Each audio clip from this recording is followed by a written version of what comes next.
কি রে, এদিকে তাড়াতাড়ি উঠ। তুই এগুলো কি পড়ছিস?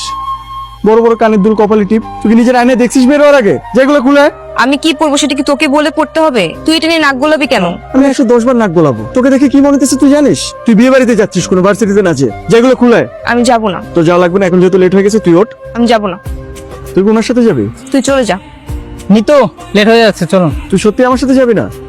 যাব না, তুই চলে যা। গরম আছে, দ্রুত খেয়ে নিন, জ্বর মুখে ভালো লাগবে। আমি নিজ হাতে আপনার জন্য বানিয়েছি। এইসবের কি দরকার ছিল বলেন তো? অবশ্যই দরকার ছিল, কথা না বাড়িয়ে খেয়ে নিন।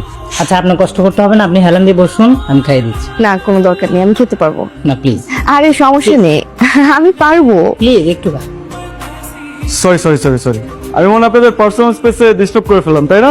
আরে না না ভাই, আপনার ফ্রেন্ডের জ্বর আসছিল তাই আমি নুডলস বানিয়ে দিয়েছি। বসেন না প্লিজ। না না, ইটস ওকে। আপনি প্লিজ ওর টেক কেয়ার করেন, ওকে নুডলস খাইয়ে দেন। তাই বললে হয়? বসুন না, আপনাকেও একটু নুডলস দেই, খেয়ে বলুন আমি কেমন বানিয়েছি। না না, আমি খাবো না। আরে তুই কি কিছু বলবি? হ্যাঁ, আমি তোকে কিছু বলতে আসছি। আমি তোর জন্য অনেকক্ষণ রোদে দাঁড়াইছিলাম। তুই তো আমাকে বলিস তুই অসুস্থ। তুই এটাও বলিস যে তুই আমার সাথে আসবি কি আসবি না। আপনি একটা কাজ করবেন ফাহাদ ভাই, আপনি প্লিজ নিতুকে একটু ওষুধ খাওয়াবেন নিজ হাতে, ঠিক আছে? ওষুধটা ঠিকঠাক মতো খেয়ে নিস। আবির, আপনি কোনো টেনশন করবেন না। আরে একটু বস, কিছু খেয়ে যা। আমি কোনো টেনশন করছি না। হ্যালো, হ্যাঁ কই তুই? এমনিতে দেরি হয়ে গেছে, তাড়াতাড়ি নাম। কি ক্লাসে? মানে আমার দেরি হচ্ছিল, তুই আমাকে একটা ফোন দিতি। তুই তো এমন কখনো করিস না। Hello hello.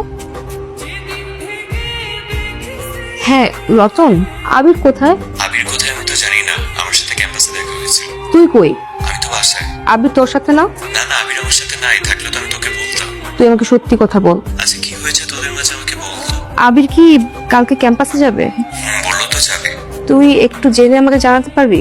শোন শোন, আমি যে বলেছি এটা কিন্তু ভুলেও বলবি না। আন্টি, আবির কোথায়? ও তো ঘরে নেই রে মা। এই মিথ্যেটা আবির আপনাকে শিখিয়ে দিয়েছে, তাই না? আবির, আয় আবির, কোথায় লুকিয়ে আছিস? বের হ। আবির বাড়িতে নেই। কেন, কি হয়েছে বলতো? বাড়িতে নেই?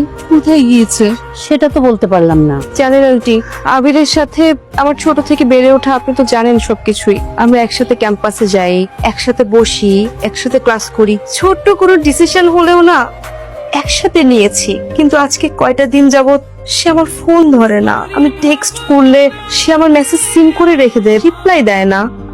আমি আন্টি, আমি আমি আমি জানি না আমি কি করেছি। আবির আমাকে কিছু বলছেও না।